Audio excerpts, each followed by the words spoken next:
Hi there. Missing your blood sugar levels can be an issue for people who have diabetes. It's important to monitor them before and after each meal, but it may not always show up right away. Something as simple as missing breakfast or lunch could cause a problem with low urine glucose readings in the beginning stages of type 2 diabetes, and this goes without mentioning other complications like heart disease or stroke risk that are more likely outcomes when you don't know what's going on inside our bodies, or how fast things happen. So you're probably wondering, what can you do to bring your blood sugar down and quickly? Don't go anywhere. In this video we're about to share most effective tips to help you regulate your blood sugar safely, but rapidly. We'll let you in on the best habits to burn off glucose, and we'll reveal the foods and nutrients you need to better regulate your insulin response. We'll also unveil some amazingly simple techniques that can completely transform your health. But before we jump in, please do us a quick favor by liking and subscribing now. Let's uncover how to bring blood sugar down quickly. That's why it's important to have some tips and tricks up your sleeve for how to lower blood sugar quickly. The following methods may help regulate blood glucose. 1. Keep your blood sugar level balanced and prevent spikes after meals by starting with a small breakfast. This can be done through the use of oatmeal, which is high in fiber to fill you up for longer periods without giving off too many calories or carbs that will kick-start cravings throughout the day. The best part about this meal? You don't have any trouble eating them, as they taste delicious no matter what time it might happen during, meaning there's never an excuse not to give in to those sweet tooths again. Smile. 2. They say that natural remedies such as herbs and supplements are just as effective, if not more so, than medications. Herbs can be used to help boost your immune system by fighting off infection, while supplementing with various vitamins may provide you longer lifespan or an improved quality one. 3. The benefits of exercise are undeniable. It can improve insulin sensitivity and lower your blood sugar levels. A 30-minute walk or jog is a great way to start out, but if you want even more healthy lifestyle changes for yourself, then try adding strength training into the mix too. It will make all other aspects easier as well, because muscle mass burns fat more efficiently than any other tissue in our body does, including skin. 4. Drink plenty of water. It's important for everyone, but it's especially crucial to people with diabetes, because staying hydrated can help regulate blood sugar and prevent dehydration, which could lead you into serious health complications. Staying healthy starts by drinking enough H2O every day, so make sure your body stays hydrated all the time. 5. Drink water instead of sugary drinks to keep your blood sugar level under control. Sodas, juices and sweetened coffees or teas can cause an artificial spike in the amount seen by our body's natural insulin production, which causes us become hungry soon after consuming them due to their high intake on carbs rather than proteins like we would find naturally occurring among fruits, etc. So stick with non-sugary beverages for better results. 6. Complex carbohydrates are better for your blood sugar levels than white rice and pasta. These whole grains take longer to digest, which can help you maintain steady energy throughout the day without feeling hungry or having a crash later on in life. 7. When you're stressing, it's important to use the right techniques for relaxation. One of those is meditation, which has been shown repeatedly as an effective way to reduce stress levels in people who meditate regularly. Try out my guided mindfulness video today so we can both get more relaxed quickly. 8. It's important to monitor your blood sugar levels. Regularly checking in with a home glucose meter or going for checkups at the doctor will help you manage diabetes better and reduce any risk of complications down the line.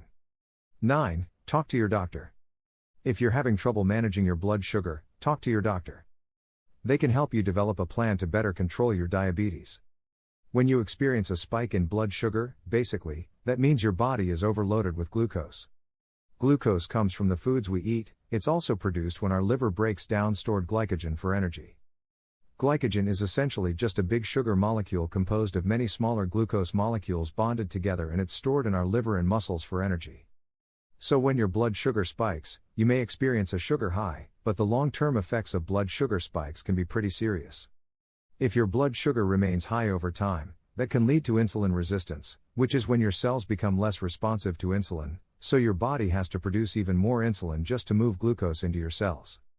Medical professionals call this condition hyperglycemia. Over time, chronic hyperglycemia can damage your nerves, your eyes and your limbs, but you can fight back against chronically high blood sugar levels. So in order to counteract those negative effects and complications, what steps should you be taking right now? Let's find out. Get active in general. Sticking to a normal exercise routine over time can help you to lose weight and lessen your insulin resistance, but what happens inside your body while you exercise and directly afterwards? The answer is it depends. The American Diabetes Association recommends getting 30 to 45 minutes of moderate intensity aerobic exercise each day. These body movements include jogging, cycling, swimming, and even dancing. Aerobic routines work large muscle groups for an extended period of time. Under a moderate intensity, your muscle cells will utilize the glucose already floating through your bloodstream to sustain their energy, and thus you'll most likely find that your blood sugar has dropped directly following your routine. If you're purely looking to bring glucose levels down after your workout, avoid anaerobic or high-intensity exercises. These types of routines include weightlifting, high-intensity interval training, and short burst sprints. That means you could still technically participate in anaerobic exercise even while jogging, swimming, or cycling. If you push yourself to perform at a high intensity, moving your muscles in this more extreme manner triggers your body to release stored glucose from your liver into your bloodstream so it can be fed to your muscle cells. Therefore, anaerobic movements could actually end up raising your post-exercise blood sugar levels. But if you're just hoping to avoid a blood sugar spike directly after a big meal, there's a simple form of exercise which can work wonders: take a walk. Recent research has shown that just 20 minutes of moderate to brisk walking after a meal is not only beneficial for lowering plasma glucose levels, but it may achieve better results than pre-meal exercise. In fact, a study conducted by the University of Otago in New Zealand found that type 2 diabetic participants who took simple 10-minute post-meal walks averaged glucose levels that were 12% lower than participants who took a single 30-minute walk during the day. So while all forms of exercise can aid your long-term fasting glucose levels, if you're looking to bring your blood sugar down quickly after a workout, stick to aerobic routines, and to better manage your post-meal glucose, go for a short refreshing walk after you help out with the dishes. Tip number 7, go to bed. If you're already dealing with diabetes, you may have found sleeping to be a bit tricky. Your diagnosis might come with symptoms like hot flashes, multiple trips to the bathroom per hour, and even restlessness throughout the night. Unfortunately, a lack of sleep can also be a factor for elevated glucose levels. A 2013 study analyzing over 700,000 adults found that sleeping less than 7 hours per night increases both hypertension and the risk of hyperglycemia, and a separate study found that participants who got less than 6 hours of sleep per night were twice as likely to have increased insulin resistance. Research now suggests that staying up late can force your body to produce excess cortisol, a hormone which suppresses insulin. Studies have shown that elevated cortisol levels can worsen blood sugar regulation. Other studies have shown that disrupting your biological clock, especially by being awake late into the night, can lead to increased insulin resistance. But if you struggle to get quality sleep, there are a few tricks experts now suggest. First, it's important to give yourself at least a few hours without eating before you go to bed. Many people report feelings of discomfort and difficulty falling asleep when eating food close to bedtime, and while you should drink water throughout the day, drinking caffeine close to bedtime can also make it difficult to fall asleep. Most doctors and nutritionists recommend consuming the last of your day's caffeine at least 6 hours before your normal bedtime. Also, try to avoid daytime naps, especially after 3 p.m. And while it's important to move your body during the day, it's best to avoid heavy exercise within 3 hours of your bedtime. But getting quality sleep tonight can help you avoid a blood sugar spike tomorrow. Eat low GI. By now, you know probably that low glycemic index foods are classified as carbohydrate-containing foods which won't cause a fast or high increase in your blood sugar. Of course, high GI foods can be easy to detect. They're typically loaded with refined sugars and are rich in carbohydrates. That means you should be wary of white breads, French fries, cereals, candies, and packaged snack foods like potato chips and crackers. These types of foods are typically very low in fiber and will flood your bloodstream with excessive quantities of sugar in short order. On the other end of the spectrum, studies show that regularly eating low GI foods can significantly reduce fasting glucose levels over time. But when it comes to quickly reducing your glucose levels, foods low on the glycemic index can help you achieve this goal as well. Lean meats, seafood, and other fatty foods like avocados are typically low GI as they contain practically no carb content, but their high protein content has been shown to aid your body in slowing the digestion of other carbohydrates you eat. This means that certain fatty foods can actually work wonders to keep your post-meal glucose levels in check. Plus, most low GI foods like cruciferous veggies, whole fruits, and even barley will supply a significant amount of dietary fiber like protein. Fiber helps your body slow your digestion and thus will stretch the time it takes for sugar to become introduced to your bloodstream. That's the main reason why eating a meal with a good amount of low glycemic index, high fiber ingredients can work to keep your post-meal glucose levels in a safe range. Try berberry, berberry is a natural compound found in various plants and it's been a main feature of Ayurvedic and traditional Chinese medicine for years. While this syrup has been largely ignored by Western medicine, there have been recent studies suggesting that berberry has a powerful effect on blood sugar levels. Trials published in the National Library of Medicine found that type 2 diabetic participants who consumed 600 to 2,700 mg of berberry daily lowered fasting and long-term blood sugar levels by up to 20%. Studies also noted that the herb works effectively in conjunction with common blood sugar medications.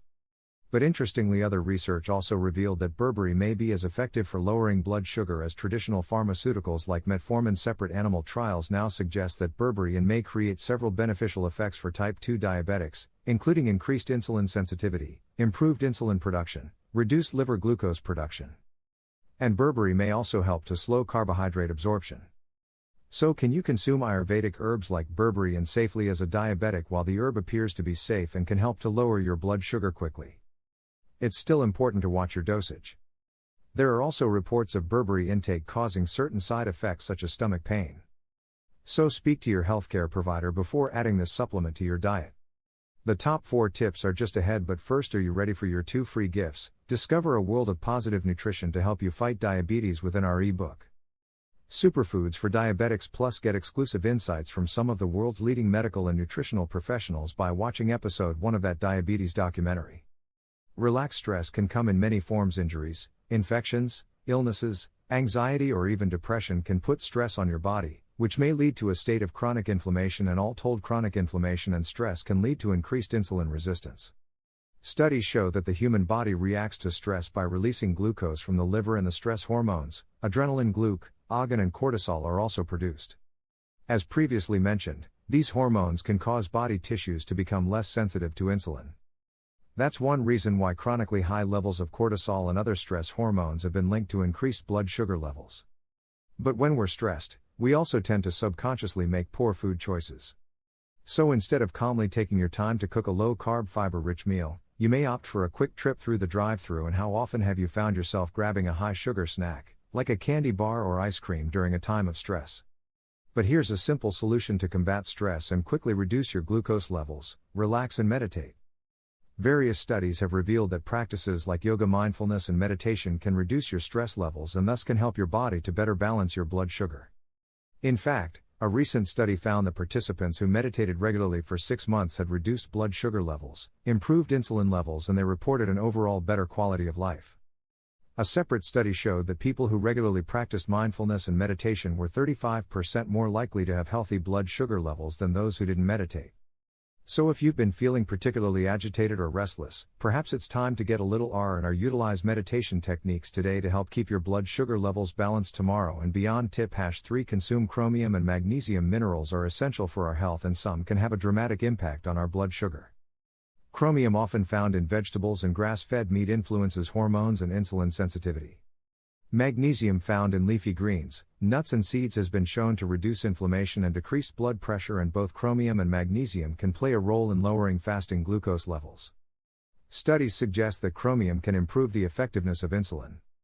And recent human trials have shown that chromium supplements have the ability to decrease insulin levels while improving blood sugar metabolism for type 2 diabetics.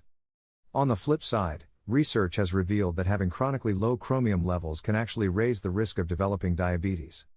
In fact, it's been reported that type 2 diabetics on average have lower levels of chromium than non-diabetics.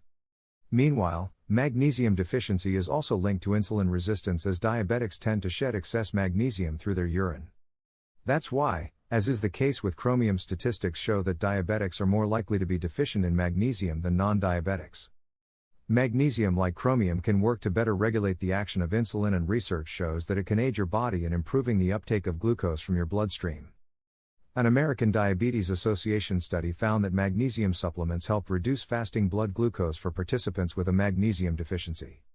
Therefore, avoiding a magnesium deficiency by eating certain foods like spinach, broccoli, and whole grains, or by taking magnesium supplements, can work to improve your glycemic control. However, it is important to note that there are several types of magnesium supplements on the market, and they may affect your insulin sensitivity to varying degrees. So it's essential that you first see a doctor to determine which supplements and their dosages may be right for you. If you'd like to avoid supplementation, you can always add more chromium and magnesium to your diet via leafy greens, legumes, whole grains, nuts and seeds and grass-fed meats. Tip number: to stay hydrated. By now you're probably aware that a main symptom of insulin resistance is an increased frequency of bathroom visits. Since the body is trying to get rid of excess glucose, it flushes it out through urine. Of course, this means that type 1, type 2 and pre-diabetics can become easily dehydrated, and studies show that dehydration can cause a rise in glucose levels. So what's a simple solution to reverse dehydration and lower your blood glucose levels? Just drink more water. Experts recommend that diabetics drink between 9 to 12 glasses or about 3 liters of water per day. Drinking water throughout the day can help to lower your glucose levels by diluting the sugar in your bloodstream, plus staying hydrated aids your body in flushing excess sugar from your system. A 2011 study gave different amounts of water to 2 groups of pre-diabetic participants. The results showed that those who drink more water had lower blood glucose levels than the participants who drank less water. Plus, water can help you avoid blood sugar spikes by keeping you away from your cupboard. It's been reported that upwards of 37% of people often mistake hunger for thirst, and instead of reaching for a high sugar treat, they should simply be grabbing a glass of water. In fact, recent studies have shown that drinking a glass of water directly before a meal can dramatically reduce your appetite. Downing just a little water, especially with or before your meal, can fill you up quicker and may help you quell potentially unhealthy food cravings and in between meal snacking. Therefore, staying hydrated can play a vital role in helping you avoid blood sugar spikes. Tip number 1: up your fiber. By now, you probably know that fiber helps to lower blood sugar, but how does it work exactly? Fiber is a form of starch that can be found in plant foods, but unlike other carbohydrates, which are turned into glucose inside our bodies rapidly, fiber passes through the digestive system almost untouched. And fiber on its own does not require the release of insulin. Fiber comes in 2 main forms: insoluble fiber, which is found in legumes and vegetables, and soluble fiber, commonly present in whole grain foods like oats or lentils. However, most fiber-rich foods contain a combination of both forms in varying degrees. While insoluble fiber cleanses and supports the digestive tract, soluble fiber slows down digestion and nourishes the bacteria in the gut. But in the end, both forms of fiber can help your body to lower your blood sugar. An Oxford Academy animal study showed that cows who ate 2 fiber-rich meals per day, we were able to stabilize their post-meal blood glucose quicker than cows were fed their normal diet. But what does that mean for humans? Well, various human trials have shown that eating more fiber reduces calorie intake, increases the feeling of fullness, and slows down the absorption of nutrients. Therefore, eating a fiber-rich diet can be just about the best way to reduce the chance of a post-meal blood sugar spike. And it will also be immensely beneficial for lowering fasting glucose levels. Oh, and by the way, fiber also helps flush bad LDL cholesterol out of your body. So if your glucose levels are high and if you want to improve your cardiovascular health, try adding some extra fiber-rich foods to your next meal. Yeah. And now we want to hear from you. Have you tried any of the tips? We covered what works for you. Share your experiences with the Diabetes Smarts community. In the comment section below, we're Diabetes Smarts, and it's our mission to bring you the best tips and tricks to help you fight obesity and diabetes. So make sure to subscribe to our channel. We hope you're having a diabetes fighting day.